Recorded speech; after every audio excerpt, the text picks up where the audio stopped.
Perinatal mood and anxiety disorders are more and more and more common. So many folks are dealing with anxiety and depression in general, and also postpartum.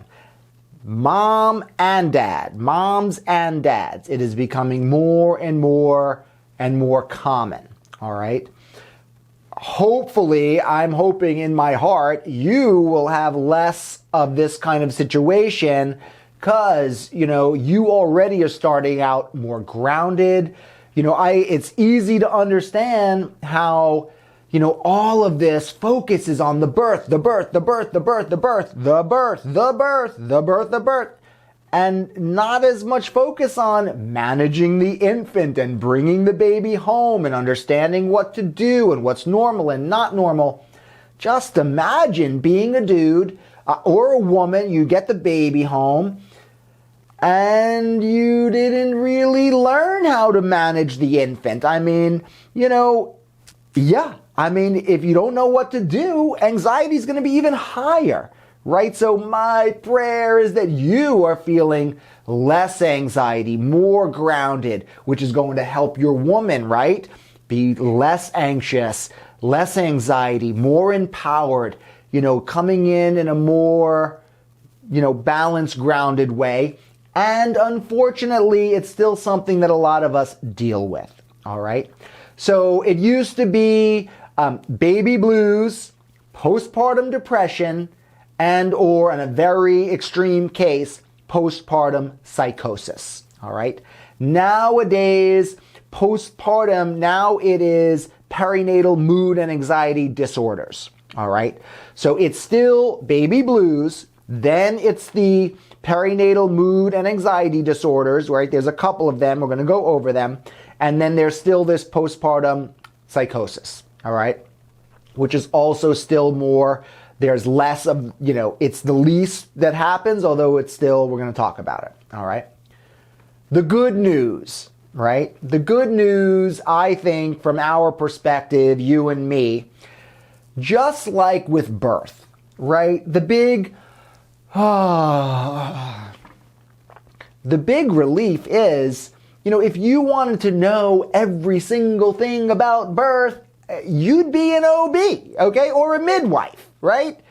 You don't need to know every single thing. If you wanted to be a psychologist and someone that is an expert in postpartum and what to do, you'd be a psychologist in that world, okay? Ultimately, you now are going to learn about the characteristics of these different phases of postpartum, right? Which just means after the birth, the phase after birth. Ultimately, it comes down to early detection, right? You having an understanding if you have the self-awareness to recognize you're starting to, go more from baby blues into one of these more serious, anxiety disorders, and or if your woman, the signs that she's, it's more than baby blues and turning into something more serious, and who to call and how to get help, that's what we are about to go over. Okay, so let's start with baby blues. Baby blues is considered normal, right? And most human being, women and parents go through this phase of baby blues. All right. Baby blues is a combination of excitement and fun and yay, we have this baby and all of that mixed in with, what did we do? We had it so easy before. Now it's so much work. I don't know. Are we good parents? Was this a mistake? I don't know. Okay.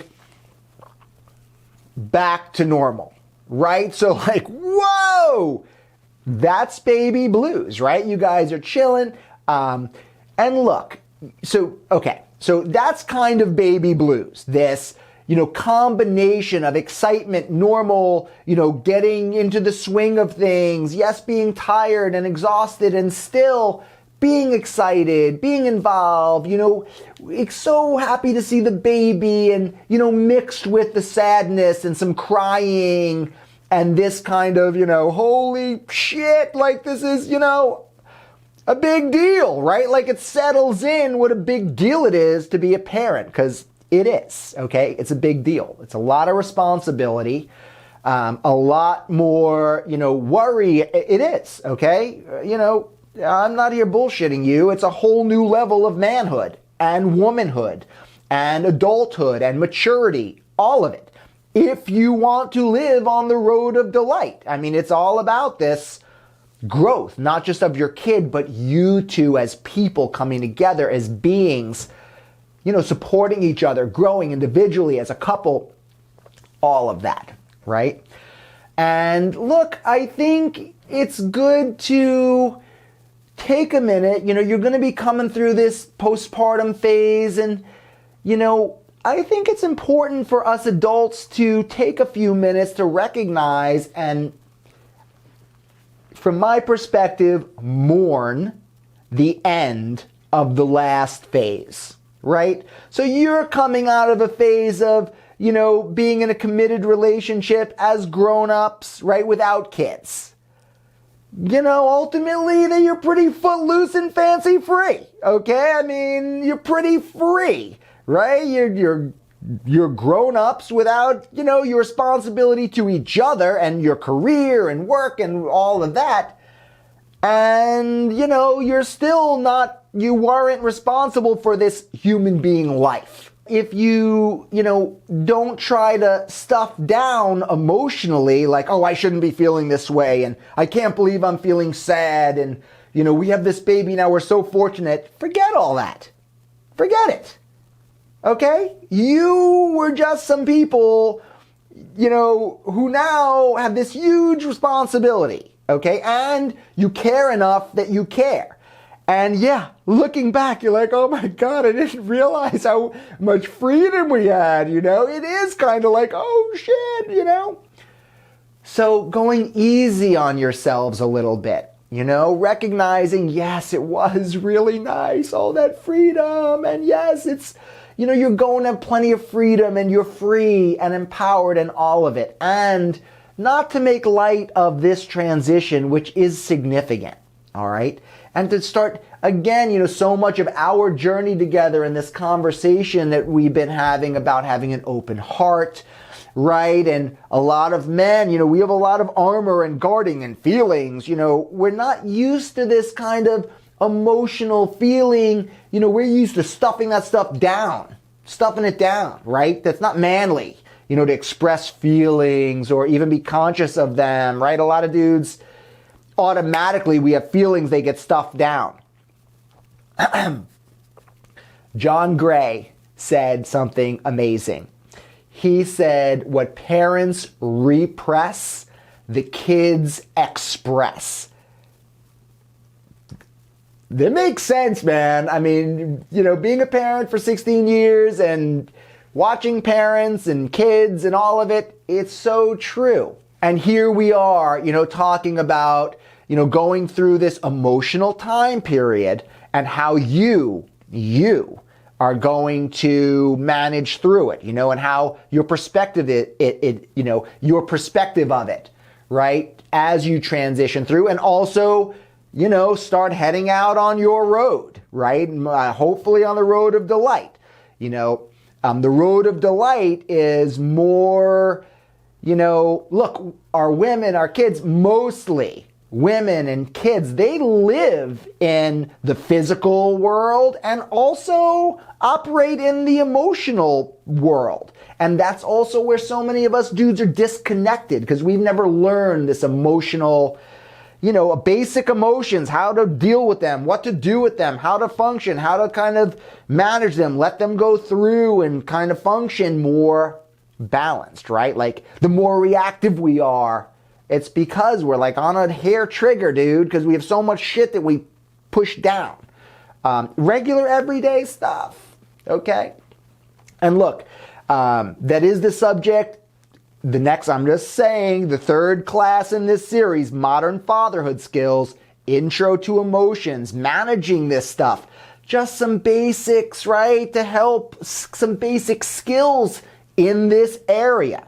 All right, so recognizing that we are transitioning and that there's a lot of stuff coming up. It's an emotional time, working on not pushing that stuff down, recognizing that yes, indeed, this was a very footloose and fancy-free. Now there's more responsibility, and being nice to yourself. Okay, being nice to yourself, being understanding of your woman. Now let's talk about your woman for a second. Not only is this the same type of circumstance with mourning this, last phase, the last couple of chapters of freedom and adulthood, she's also dealing with chemical changes, hormonal changes, right? Like her body physically, she just squeezed a watermelon out of her vagina, right? Or it got pulled out of her stomach. I mean, that's gotta be an experience, right? So, she's also going through all this stuff, and there's all this pressure. Mommy, everyone's mommy. They're calling you mommy, daddy, and you're like, whoa, who's mommy? Who's daddy? Right. It's a lot, dude. Okay? So, again, that is why my first advice, the very beginning, is working on being more centered and grounded and having a breathing practice. It really comes in handy through this, through this transition. It just does, right? You got to imagine, the more centered you are, the more grounded, you're going to have a better ability to manage through this. All right? So, being understanding that she's gone through all of these changes up and down, that is really what baby blues looks like, okay? This combination of excitement, happiness, loving up the baby and, enjoying all of it and, all of that, and some downs and sadness and crying and what did we do? And like that, all right? That is essentially baby blues. You can expect typically, right, baby blues within those kind of balances, right? And then the sadness should be getting less and less and less, right, as the first month goes by. Look, baby blues, it can last up to a month, right? 2 weeks, 3 weeks, even a month if it's starting to get less and less, right? And the balance is, more balance. And look, you're also dealing with fatigue, and being tired. And even still, the baby blues, might be more intense in the beginning, and then you want to notice that it's getting less and less and less, and less. Okay? That's baby blues. All right? Then the signs and symptoms that baby blues is getting a little more serious. All right? This is where you really need to pay attention, self-awareness, right? And look, the baby blues, again, it's the same with you. So you might not break out into tears, but you might have these, you're excited and, again, the bonding doesn't always happen right away with us men. For me, it took 3 months before I was bonded with our first baby. I mean, I was questioning, is something wrong with me? Like, I didn't develop these heartstring connections, right? Like this emotional connection with our first kid for like 3 months. All right. And number one, I want to share with you that is totally within normal limits, right? We all bond at different times, at different things. Bonding is, forming this relationship with this new person. And any relationship you think about, time spent and experiences. And look, this infant, a lot, especially if they're breastfeeding, and even if they're not, you go back to work, whatever your circumstance, a lot of the time, and good that it's happening, but a lot of the time, the baby's with the mama. So, the bonding doesn't always happen right away. And for you to know it's within normal limits, that's why it's so important that you're changing diapers and feeding and changing and doing all the things in your world that fits within how you guys are managing the infant from the beginning, because it's going to increase the bonding and skin to skin and all of that. And sometimes it takes a little while. And what happens is you don't even recognize, and one day you wake up and all of a sudden there's these heartstring connections that, it's hard to describe, because it's what it is to be an involved, caring, loving father, right? This connection it's a huge deal. And once you start to feel it, man, it only gets more and more, especially if you're connected and you're involved and growing with them and connecting with them. It's the rainbows and butterflies, man. It's the good stuff, is that connection with your kid. That's why you don't want it to go away. You want it to grow and grow and grow and be relevant and a guide for this little person. So with that being said, that is what the baby blues looks like, all right? For you, for your woman, this balance between excitement and also perhaps some feeling down, feeling sad, this kind of behavior, all right? So then, you're getting to around a month, and, a lot of that stuff should be kind of coming to an end. And now look, if you or your woman deal with anxiety, depression, any kind of these kind of issues when you didn't have a baby, right? You want to be a little more conscious that it could show up a little bit more. For sure expect it when you do have the baby, right? So, you can kind of get ready. And look, some women give birth to the baby and some of their anxiety and stuff goes away. Like hormonally, chemically, they kind of get rebooted, so to speak, and it's less of that stuff. So that's also, within the cards, right? You just don't know. All right? So we come to this month-ish period, and you recognize things are not getting better, all right? They're taking a turn for the worse.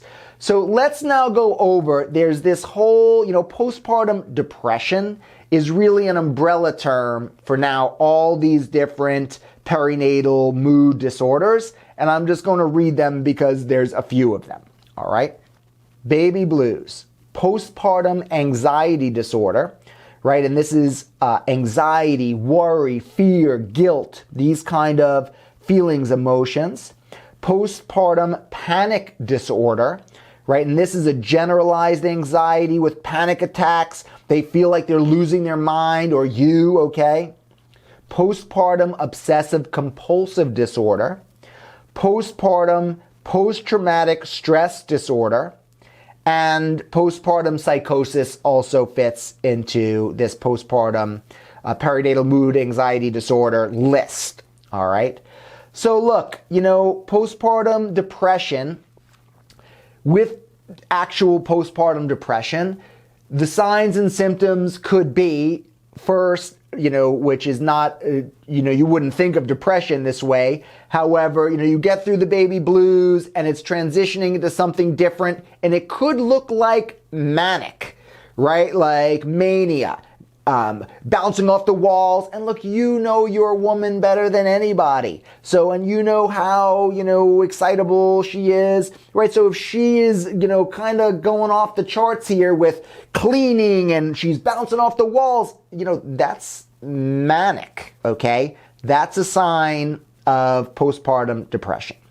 The other group of symptoms is actual depressive symptoms, okay? Where they're withdrawing, right? Pulling the blankets up. They don't want to get out of bed. They're kind of withdrawing from the baby, withdrawing from you. They're starting to sink a little bit lower here, right? They're not bathing and taking care of themselves, and these kind of actual depressive like symptoms, all right? That's postpartum depression.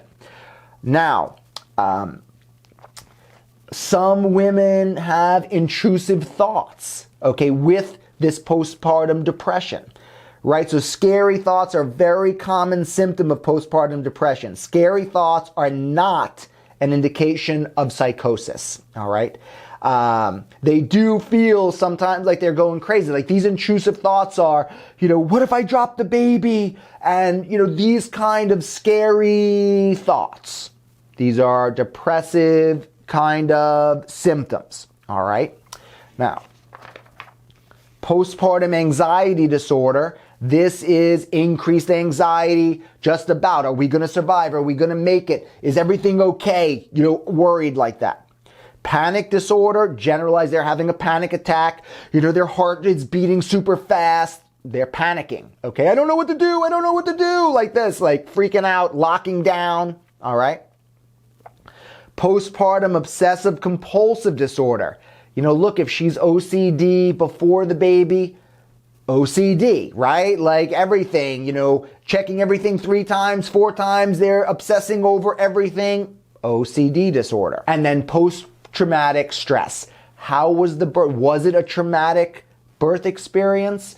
Our first birth, we went in, we had the midwife, and I thought I'm catching the baby, 18 hours, and Michelle ended up getting the epidural, and the baby, our first daughter, 9 pounds, like 10 ounces, and she didn't want to come through. Like couldn't get underneath Michelle's pubic bone. They needed to give her an episiotomy. Nowadays they talk about just letting them tear, although I'm saying like it was not this kumbaya situation.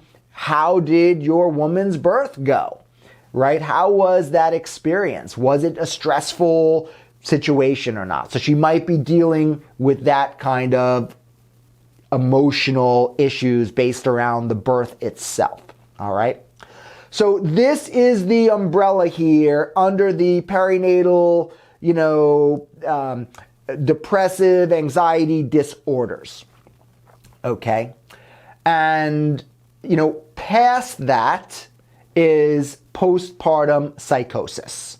With postpartum psychosis, all right, most of the time, women who experience this have a history of bipolar disorder, right? So they started off with some emotional imbalances, chemical imbalances off the bat, right? 2 out of 1,000 postpartum women will experience postpartum psychosis. I've met and, worked a bit with some dudes whose women had this, and it's very sad and very real because you, dad, are on duty. Your woman is experiencing postpartum psychosis. This is a stage where it's past depression and sadness and any of those other issues, and it's now they're not imbalanced. Like they could really hurt themselves, hurt the baby. It's not safe for them to be around the baby, all right? And you are on duty full time. It is very, very sad until they get some help. And that was the case with a couple of these guys who were dealing with that until their woman got some medication and really got back balanced. They were on it full time, all right? So like with birth and not having to be an OB and you not having to be an expert here, what I'm asking you to be is super conscious and recognizing, early detection that you are out of this baby blue area and there's something more, all right? That's the main thing. You recognizing it's more than baby blues, all right? You want to be extremely relevant. You need to have an understanding it's more than baby blues, all right? And then it becomes, how do we approach our women and also get them the help they need? All right. So with more than baby blues, okay, in this serious area here, not that baby blues isn't serious, okay, this is another level here. In this level here, okay, this upper level situation, the most relevant thing that you can do is to now, pre-birth, get a family psychologist in your phone book, okay? And this is why, all right? Once you get to this point, and let's say you recognize we're past baby blues into this new phase, and you call your OB, you call your midwife, they're not psychologists. They don't deal with this stuff. They're going to say, Charlie, you want to call a family psychologist or a specialized woman psychologist that deals with postpartum issues. So now you're right in the middle of this situation, and you're first looking for somebody. So part of creating a postpartum plan, all right, and there is a great worksheet on postpartum.net. So postpartum.net, this is Postpartum International's website. Okay, I'm going to put a link here for you, Postpartum International.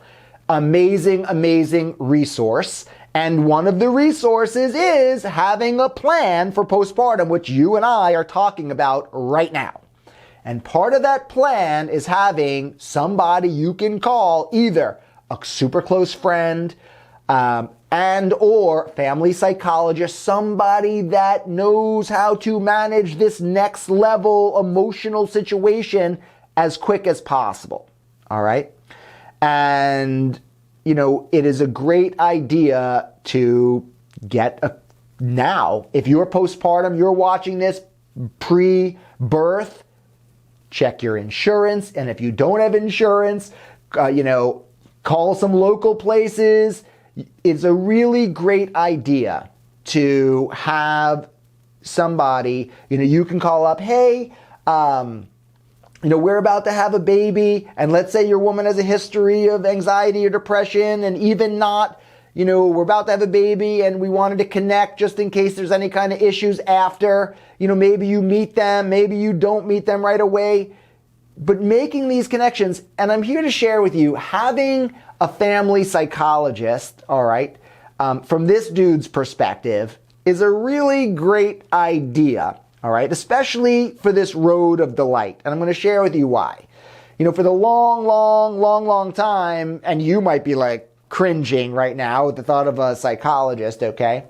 However, I don't understand why so many dudes resist seeing a psychologist, okay? A psychologist is essentially a third party, objective person to get some objective feedback from, that you could pretty much dump all your shit on, okay, and get some feedback, and or, let's just say, you'd like to be a better communicator with your wife, or you recognize, the communication isn't there. You don't feel, you as a man, don't feel like you're getting your needs met at home. It's better than talking to your buddies who are dealing with the same shit, right? Talk to someone who can give you some, constructive feedback. Cognitive behavioral therapists, these are people who deal in behavioral changes. They're like, okay, we're going to help you to recognize you're reactive over here, and here's some ideas, here's some constructive ideas to help the process. Just talking with your buddies or, whoever, it's like this cycle and nothing ever gets better. Again, like for a dude, it is amazing to have somebody you could talk to that just listens, right, until you're ready for feedback. Especially now you're having a kid, having a third party, objective person that you could talk to about stuff. I don't know where the downside is about that. And yes, just like a pediatrician, a doula, a midwife, you're a trainer, anyone, date a few, make some calls, meet some people. What a resource for you and your woman and your family. If you find someone you like, right? If you have a family psychologist, now these people study family dynamics and connecting and all these different things that are super relevant, right? Why are women so empowered now?